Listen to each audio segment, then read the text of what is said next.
School Talk, and today my guest is Tracy Gardner, the music teacher at Vicksburg High School. Welcome to the show. And Let's talk a little bit about your background in music. My background in music. I've been involved in music since I was a child, first of all, but I was in band and choir and different activities at Warren Central High School, where I graduated from. And then I attended school at USM, majoring in music. I've been teaching in the district. This is my 19th year.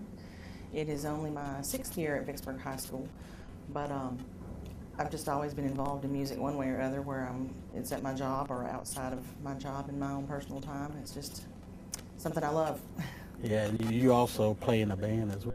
Yeah, I'm involved in a band that plays, and every time I turn around, it's something else. Okay. And we're here today to talk about the play Annie Vicksburg High is going to put on. But first, let's talk about some of the past plays. I know you had Little Shop of Horror and Yes. all those plays. I can name them all for you. We started with Seussical, which is a Dr. Seuss musical. Then we did Little Shop of Horrors in 2010. Then we did Joseph and the Amazing Technicolor Dreamcoat in 2011. In Greece in 2012, and last year we did Aladdin, Disney's Aladdin. Oh yeah, they were all great. Thank you. And one of the questions I always ask the kids, how long did it take you guys to remember all those lines and practice and everything? It takes a long time. We've been working on this one since January. We had a little extra time since we're performing in late March this year, so we didn't have to start before Christmas. So since January, the very first week, we've been working for a good 2.5 months now, maybe nearly 3.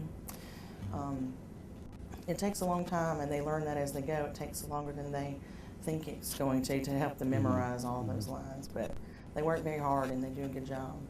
Okay. And most of all those plays you mentioned, you would think most of them were back in the 80s. And so some of them they probably never heard of. Right. And then especially Annie, because I think I was in junior high, either starting high school at that time. Yeah. So let's just talk about Annie, Okay. about that musical. Musical Annie, it's been a lot of fun. Like you said, it was popular way back, and it still is. They're remaking Annie, the movie, this year. I think it comes out in December.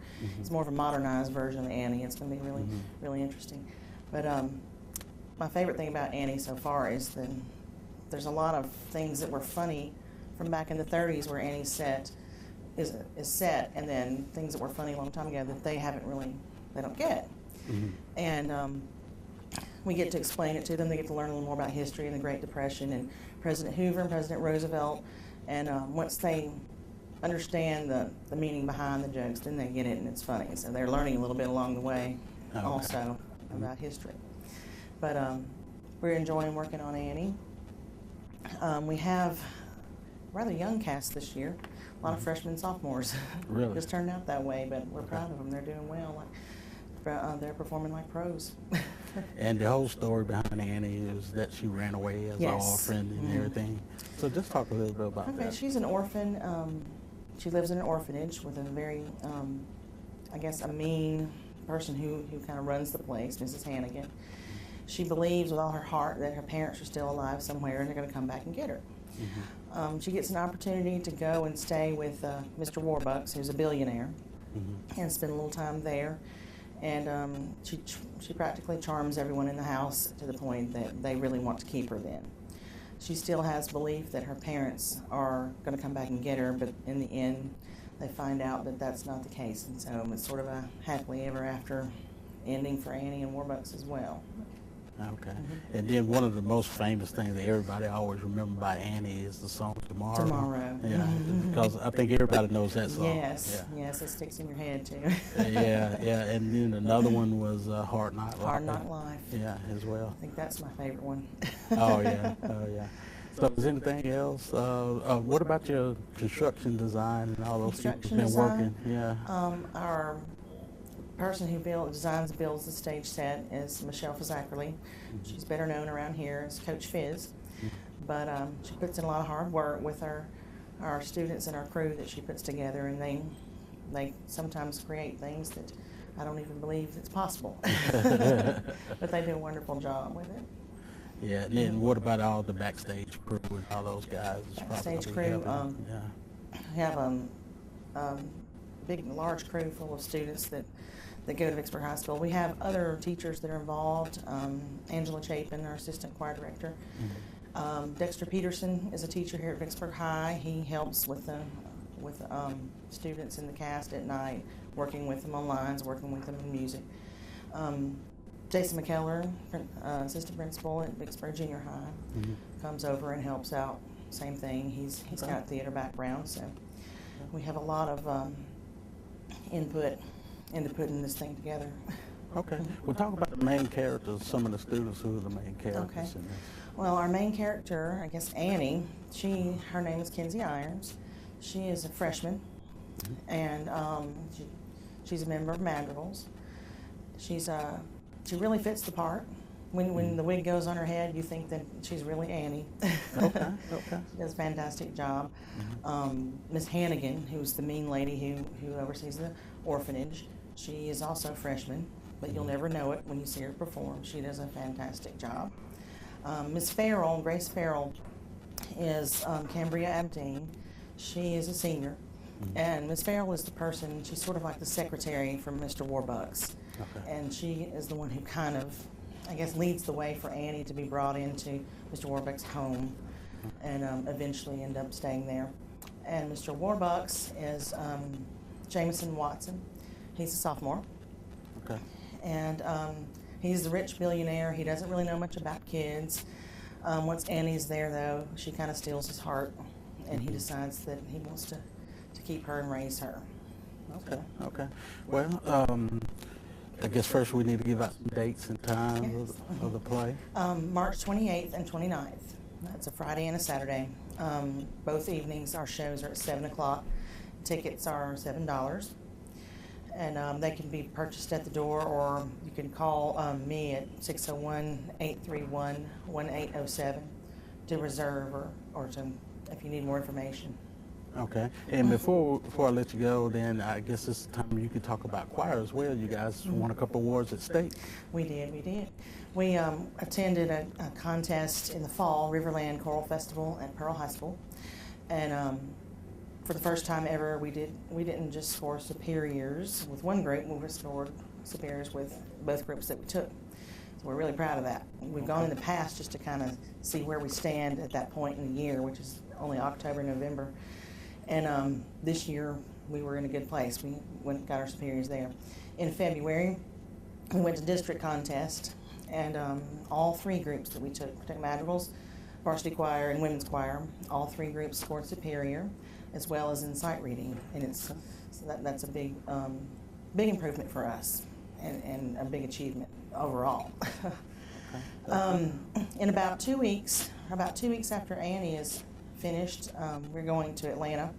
We'll be performing in Atlanta and doing some activities around Atlanta, just kind of to top our year off. It's been a great year.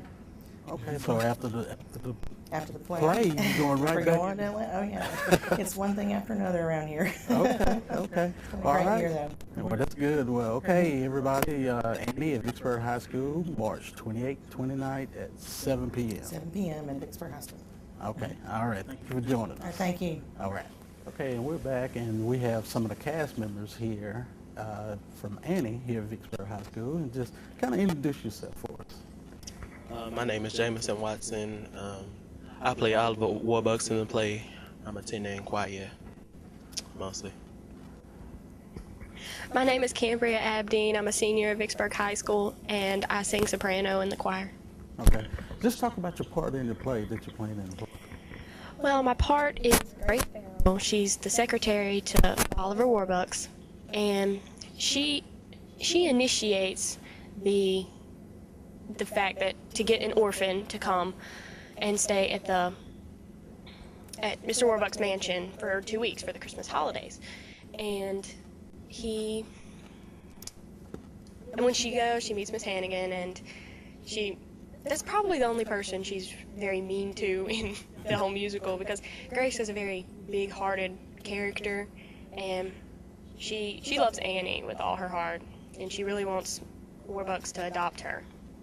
And she just becomes like a mother figure to Annie. Okay. All right. You talk about your part. Old Oliver. Well, I play Oliver Warbucks in the play. He's the big billionaire that everybody thinks is very mean for some reason. But I don't think he's mean. I just think he's very aggravated with the fact that he wants to get what he wants all the time, and everyone feels like he should adopt Annie. But sooner or later, he starts getting feelings for Annie, and he actually wants to adopt her. But he really doesn't know how to handle children because he doesn't have a child of his own. And every once in a while, he adopts an orphan. And you can see by the play, he really doesn't like Annie at first because he likes specific things about orphan. He wants a boy at first. But actually, once Annie stays for a while and he starts getting things together, he actually starts liking Annie. And I think that over the time that he changed a lot about himself just because of Annie being there. He doesn't stay self-served all the time. He actually thinks about other people.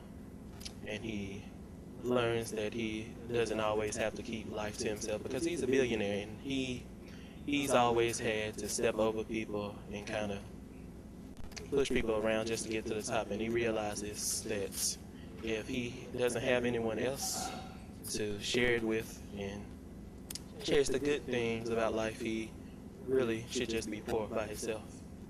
Okay. We'll talk about your guys' lines, remembering those lines. How long you been practicing all this stuff? Well, we actually started practicing before we even started practicing the actual play. We got our books and lines and stuff.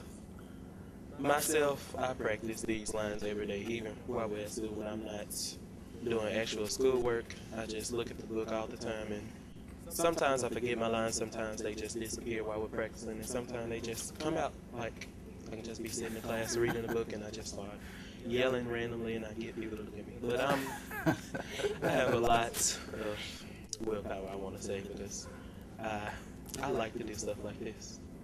Like in Magicals, this is why both of us in Magicals, she's a soprano, I'm a tenor, and we actually do a lot of, I know both of us do this, but we have random outbursts. I call them sings, and we just have random musical fevers, and we just sing random songs from Magicals, and they are pretty weird. So this is natural to you, Mm-hmm. being in the play. And he's a very loud character, and most people tell me I'm loud all the time. I don't think so. Like Jameson said, we've been practicing this musical for just several weeks, and you just have to keep going over your lines every day, and you review yourself, and you read the book, and it's really helpful to get on YouTube and watch other people's performances of Annie and say your lines along with theirs. And we have copies of all the music. You play it in your car, everywhere you go, to learn all the lines. But when you get up here, you just have to, it's a lot to think about. Right. Think about your lines and acting and movement. Right. But like he said, sometimes it just comes natural. So it's like outbursts. You're like, okay, I got it. But so sometimes you guys probably can ad-lib a little bit. Yeah. Okay, well, talk about some other things, the musical aspect of it, because since this is probably something natural to you guys since you are in Magicals and choir, so just talking about, like you said, now that you can sing, so now you have to act along with it. Just talk about integrating both of them together. Integrating the acting with the singing is very important, and sometimes we struggle with it because it's a very common thing to just pace on stage while you sing. But if you look through the lyrics, it gives you the motions that you should do, and it's all about your arm movements, and you want to keep your feet planted, but you want to make your actions big using your arms and your voice. So it is a technique, sort of, speak to it. Okay. Yes. Okay, what about you? Well, sometimes I feel like I'm standing still too much while I'm singing, so I try to move as much as possible, and sometimes it's too much, so I try to do a little bit less than too much. But in Magicals, we usually stand still and sing, but up here it feels like I'm still in Magicals, but we're just performing to a bigger audience and a bigger view of things. Most of the time, our music in here is very jazzy-like, I want to say. Like with the orchestra playing along with us, and it's sometimes hard to sing with them, and it's sometimes, but I think it's got a lot better from the beginning of the year. Okay. Well, talk about some of the. Do you guys have solos in the plays, or just talk about those some of those songs? My first solo, well, it's at the beginning of the song. It's called NYC. I sort of Annie X. She has never seen NYC before, and she lives in the city, and it kind of amazes the both of us that she has lived in the city for so long, 11 years, and she has never seen the actual outside the orphanage. So we take her outside and we start singing about the city, and I tell her I've been away for 6 weeks on an inspection tour because of the depression and everything, and everybody wants to be gloomy, and we try to cheer her up and tell her that the city is a nice place that she's living in. And the song, it's like an introduction to me, like the entire city, the play and everything. And I really think that she learns a lot about the city and herself with the song. Okay. All right. The first solo that I sing is I Think I'm Gonna Like It Here, and that's me introducing Annie to the mansion and the maids and the butlers and telling her all the things that she can do, because when she first gets there, she thinks that we brought her to the orphanage to work, and we're trying to explain to her that you're just here to have a good time. And so that's basically what that song is about, and she says she's gonna like it here. Like Jameson said, we sing NYC as a duet together, and we tell her all about New York City. And somewhere toward in the second act, I tell Annie that she won't be an orphan for long, and that's another solo that I sing to tell her that Mr. Warbucks will do everything in his power to find her parents, her real parents. Okay. All right. Well, just talk about some of the past plays. You know, I know last year you had a main character in Aladdin. Just talk about some of those things. So this should be kind of easy for you since you had one of the main characters last year. Yes, this has definitely gotten easier over the years. I was the first musical I was ever in was Joseph and the Amazing Technicolor Dreamcoat, and I was an Egyptian. And then the next musical was Grease, and I played Marty Maraschino. She was a main character. Then I was in Aladdin last year, and I was Princess Jasmine. That had to have been one of my favorite musicals that we've done so far. And this past summer, I was in a musical at the Vicksburg Theater Guild called Cats, and that was really fun. That was a good experience. Okay. And so building up, doing musicals, it just becomes easier. So I wouldn't say that I'm actually nervous for this musical, that I'm like, I have the courage to do it now without being scared to sing in front of such a large audience. Right. Okay. Well, if I can remember back, I really didn't do musicals when I was little. But one of the first things that I ever did musically was in kindergarten when I did Elvis Saves Christmas. That was kind of my showing everybody that I like doing musicals. And I stopped for a long while. Into the 9th grade, I was Iago last year in the play. Most people remember the bird that was sitting over there right there. I was very bright. Usually I stayed to myself around everybody. Most people didn't even know my name. And then it was sort of when I broke my shell, like the egg bird. I like that. I was very loud and squawky and stuff. But I think that last year I really knew that I liked doing stuff like this because I liked singing and all the acting stuff and being around other people, because usually I'm very quiet, most of the people think. Okay. Well, I thank you guys for joining us, and I think you guys are ready for next week, right? Okay, everybody, just come out and join Vicksburg High School in the play Annie, March 28 and 29, 7 p.m. each night.